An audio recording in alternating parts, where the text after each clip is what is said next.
Israel to construct houses in highly contentious area of occupied West Bank.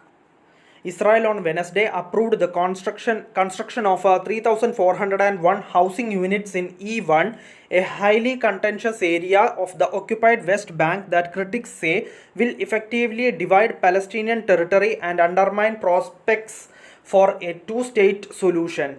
The decision by the Higher Planning Council has triggered strong condemnation from the Palestinian Authority and international community.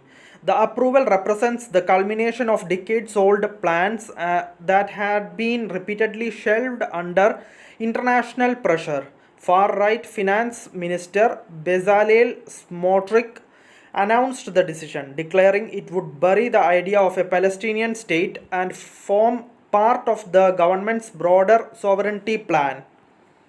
E1 is located east of Jerusalem, linking the large-scale settlement of Male Adumim with East Jerusalem.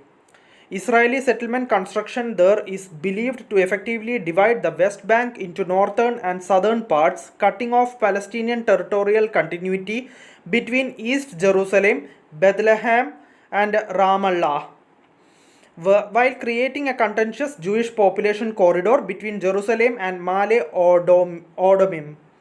Currently, the E1 area hosts several Bedouin communities, including the Jahalin tribe, who have lived there since the 1950s after being displaced from the Negev desert in 1948, and some since the 1990s due to prior settlement expansions.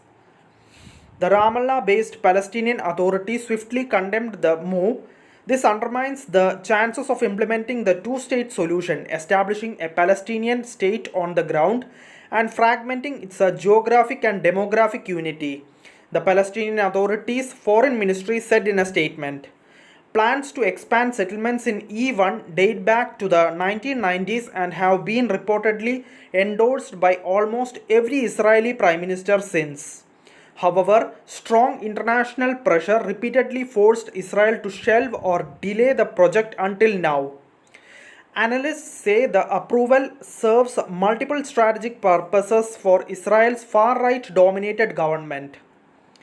On the domestic front, the government seeks to consolidate its political base by taking a hard line on settlement expansion, simultaneously with public attention largely focused on regional tensions.